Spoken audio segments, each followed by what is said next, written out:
Welcome to The Explainer. Today, we're going to unravel a mystery that happens every single time you talk to someone. How do people actually know what you mean? Well, the answer lies in two incredibly powerful linguistic tools that pretty much govern everything we say and hear: semantics and pragmatics. All right, let's just dive right in with a sentence that seems super simple, but it's actually hiding a weird little mystery. The chicken is ready to eat. Now, you probably have a picture in your mind right away, right? But hold on, let's look closer. Is the chicken the meal, or is it the one about to have a meal? You see, the grammar here is totally fine. And the words themselves, chicken, ready, eat, we all know what they mean. And yet, the overall meaning is kind of slippery.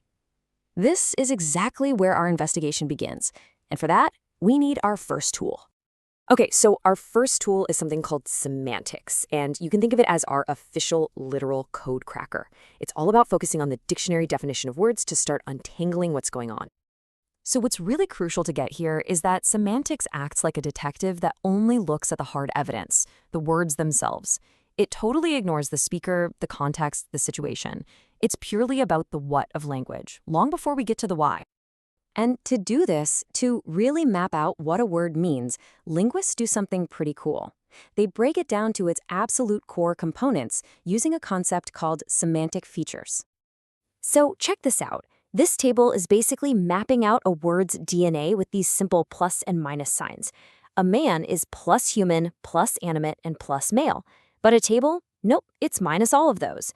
This simple system is actually the key to understanding why some sentences that are perfectly grammatical can still feel completely, utterly wrong. Grammatically speaking, this sentence is fine. It has a subject, the table, and a verb, is pregnant.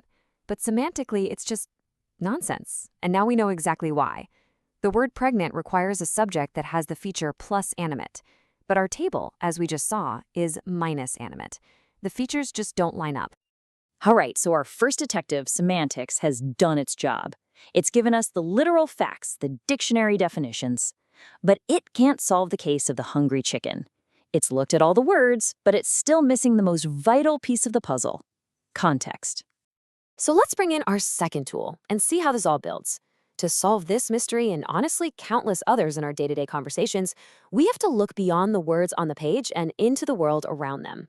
You know, if semantics is the dictionary, then pragmatics, that's the actual real-world conversation. It's our second detective, the expert witness, who comes in and analyzes the entire crime scene, the situation, what the speaker's trying to do, the knowledge we both share, all to figure out what's really being said. Okay, here's a classic example. I guarantee you've said or heard this 100 times. What does this sentence really mean? Semantically, it's simple, but pragmatically, well, that's a whole different story. And boom, right there, that's the difference in a nutshell. Semantics gets the fact, the temperature is low, but pragmatics gets the point. The speaker wants someone to do something about it. It's the meaning behind the meaning. And just look at this. The exact same words can have so many different intentions. The real meaning isn't hidden in the words themselves. It's hidden in the context that surrounds them. Who's saying it, where they are, and what they're trying to accomplish. All right, it's time. Let's bring our two detectives, semantics and pragmatics, back into the room to finally close this case and see how they work together in perfect harmony. So let's go back to our original mystery. Now that we're armed with both of our tools, semantics and pragmatics, the solution becomes instantly, almost laughably clear. And that right there is the magic of pragmatics. Semantics gave us two possibilities, but our real-world knowledge, knowing that we're way more likely to be eating a chicken in a kitchen than a chicken is waiting for its feed, helps us instantly throw out the absurd option and lock onto the speaker's true intent. And this whole process, this little dance between the literal words and what's actually intended, is something our brains do thousands of times a day without us even noticing. It is the invisible engine of all communication. And listen, this isn't just some dusty old academic exercise, right?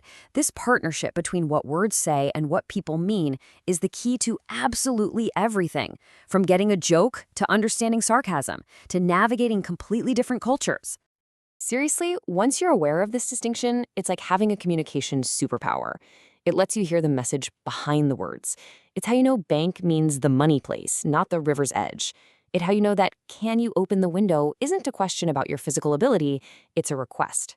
And this is so crucial in everything from good marketing to building AI that can actually understand us. Just think about it for a second. When you said, "I'm starving," were you literally? When you told your friend, "I'll be there in a second," did you really mean 1 second? See, once you start noticing it, you realize we are all absolute experts in pragmatics, constantly reading between the lines to truly connect with each other.